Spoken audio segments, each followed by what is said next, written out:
¿Qué tal? Bienvenidos a la Paleoclase, la sección donde aprenderemos los aspectos básicos de la paleontología. En esta ocasión tenemos un tema muy interesante, la fosilización. No se lo pierdan.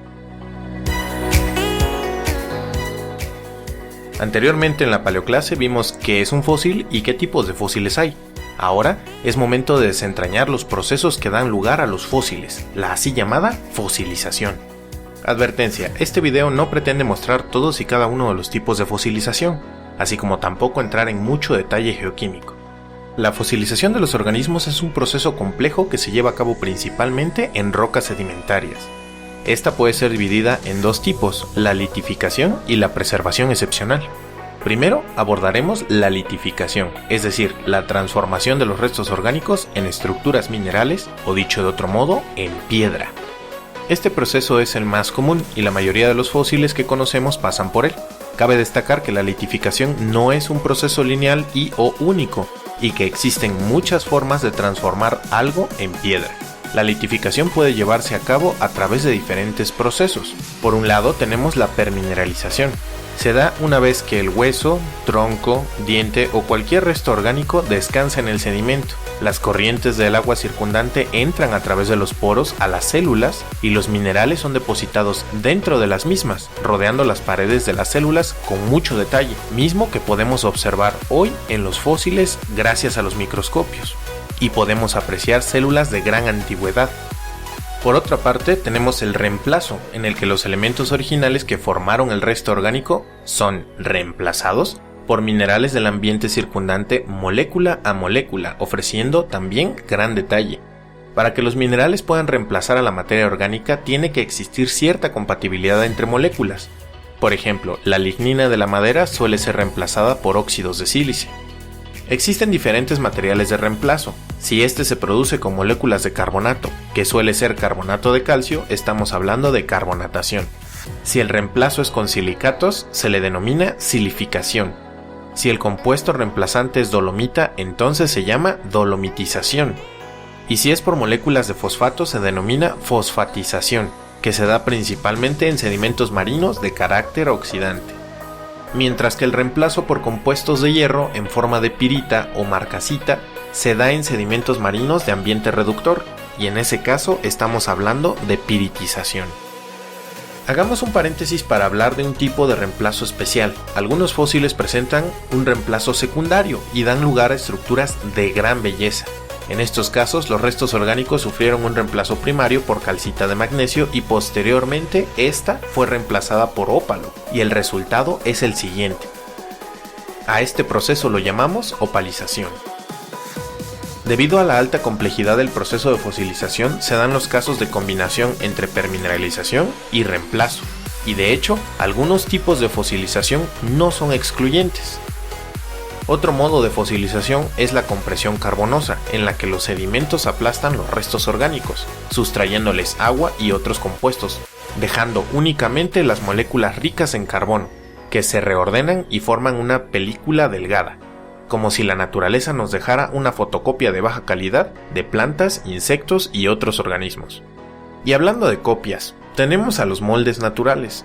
Estos pueden ser internos o externos. En el caso de los externos, los minerales forman réplicas exactas del material original y luego este se disuelve y es reemplazado por otros sedimentos o minerales, dejando de lado únicamente una copia del aspecto externo de un organismo. Muchas conchas están fosilizadas de esta manera. En el caso de los moldes internos, el proceso se da antes de la disolución de las conchas. Estas son rellenadas por materiales más duros y generalmente más finos que los sedimentos circundantes. Cuando la concha se disuelve, nos quedamos con un molde interno exacto de la misma. Y esto no solo aplica para conchas, sino también para cráneos, sin la necesidad de disolución del cráneo mismo, claro está. Lo que nos deja con moldes endocraneales que se pueden estudiar para saber cómo era la anatomía del encéfalo de animales extintos, como dinosaurios o nuestros parientes, los homínidos. Existen otros moldes, pero no de organismos, sino de su actividad. Muchos animales construyen madrigueras o bien dejan marcas en los sedimentos de su tránsito. Estas cavidades naturales luego son rellenadas para ser preservadas como roca. Existen madrigueras completitas de roedor que preservaron inclusive a su hacedor al final de la cámara de habitación.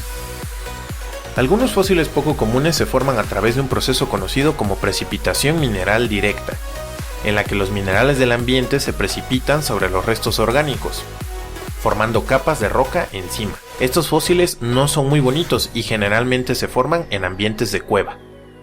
Hasta ahora hemos abordado los procesos que dan lugar a fósiles rocosos. Es momento de hablar de aquellos que no pasan por ninguno de los procesos antes mencionados. Estos son los fósiles de preservación excepcional. Pero, ¿cómo es posible que haya fósiles que no han sido transformados en roca? Bueno, pues no es necesario que un resto se litifique para ser considerado fósil.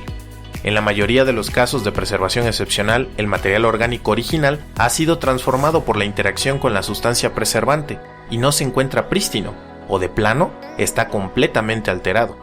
Algunos de estos pueden conservar tanto material orgánico original que técnicamente son considerados como subfósiles. Veamos algunos ejemplos. Los animales congelados encontrados en permafrost de Rusia, Alaska y Siberia. Estos asombrosos especímenes nos permiten ver animales con su piel, cuernos, defensas, pelaje y demás detalles del tejido blando, y funcionan cual máquina del tiempo biológico. No es necesario viajar al pasado para ver mamuts y bisontes como existieron realmente. Este tipo de preservación se da cuando los animales caen en suelos lodosos o cenagosos y estas ciénagas son congeladas posteriormente por el frío ártico. Estos suelos quedan literalmente congelados in situ y han estado así desde hace miles de años. A estos son a los que llamamos permafrost. Por otra parte, tenemos a los enigmáticos fósiles provenientes de Rancho La Brea, California. En este caso tenemos una serie de trampas naturales donde miles de animales cayeron en pozos de asfalto. Este recubrió sus cuerpos y reaccionó de tal forma que la materia orgánica como las vísceras o la piel quedaron destruidas por licuefacción. Sin embargo, para los materiales duros como huesos, dientes, exoesqueletos y material vegetal quedaron preservados. Y vaya preservación, ¿eh? Y bueno, no solo en Rancho La Brea, California existen fósiles de este tipo, sino también en el Breal de Orocual, que está localizado en Venezuela. Otra forma de preservación excepcional es la momificación, entre comillas. En esta, la materia orgánica se deshidrata naturalmente y se preserva por largos periodos, milenios incluso. Estas momias luego pueden pasar por el proceso de litificación natural y nos brindan fósiles como las famosas momias de dinosaurio. Pero lo más impresionante es la preservación de madrigueras con material vegetal intacto desde el Pleistoceno, que han sido descubiertas en algunos desiertos del mundo. Y ahora un viejo conocido, la preservación en ámbar. El ámbar es una resina natural producida por plantas tras ocurrir lesiones. Esta savia sella las heridas de la planta y previene las infecciones. A veces, restos orgánicos quedan atrapados en la savia y se preservan junto con ella. Pero la savia no se queda en esa forma líquida. La savia madura en un cristal orgánico poco compacto y aromático llamado copal. Este copal puede quedar sepultado y entonces sí atravesar por el proceso de fosilización. Pero antes de hacernos ilusiones con parques de dinosaurios y otras criaturas, el ámbar no preserva las biomoléculas intactas. Un estudio reciente mostró que la interacción con la resina altera la materia orgánica original y desnaturaliza el ADN tras unos pocos meses. Así que lo siento, señor Hammond, su parque es imposible. Y por último, máscara de la muerte. No, tú no, sáquese, Santo Doro. Estas máscaras de la muerte. Este proceso es único, porque solo hubo un lapso breve en la historia de la vida en la Tierra en el que se pudo haber formado. Esto es porque se necesita cumplir ciertos requisitos como que no exista bioturbación del sedimento marino.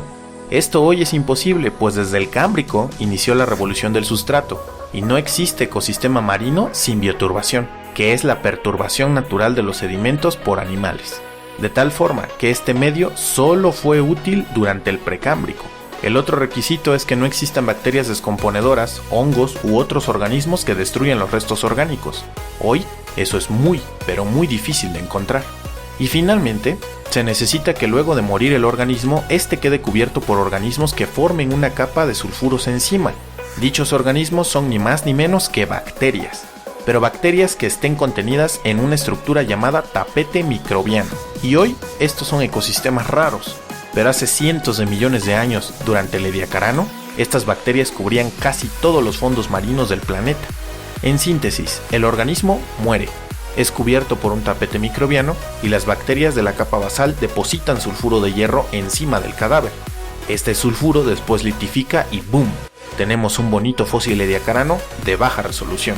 como tu YouTube cuando estás usando datos. Así que como pueden ver, los procesos de fosilización son complejos, a veces se mezclan, otras veces adoptan formas y colores raros, pero estos no son únicos ni excluyentes. Y es gracias a estos que hoy podemos echar un vistazo a la vida del pasado, y así poder contar una historia, la historia de la vida en la Tierra.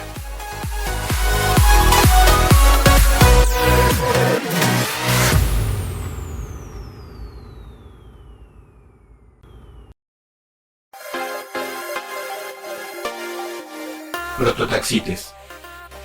Este organismo fósil fue un misterio total, pues se le había asignado a diferentes formas de vida. Vivió a finales del Silúrico y a finales del Devónico, entre hace 420 y 370 millones de años. Actualmente se le reconoce como un líquen gigante, un organismo formado por dos especies diferentes, un hongo y un alga. Se piensa que el hongo era parte del filo Glomeromycota, mismo que actualmente forma parte del ecosistema de las raíces de las plantas terrestres. Era un organismo fotosintético, o al menos la parte algal, pues el hongo brindaba protección y humedad a sus algas simbiontes. Sus fósiles han sido descubiertos en Europa y Estados Unidos.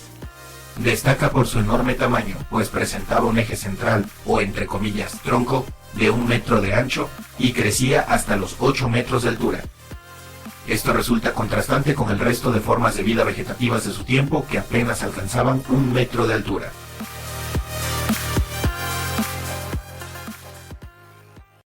Y bueno, eso ha sido todo por hoy. Si este video te gustó, dale like, suscríbete y nos vemos en la que sigue. Hasta la próxima, paleonenes.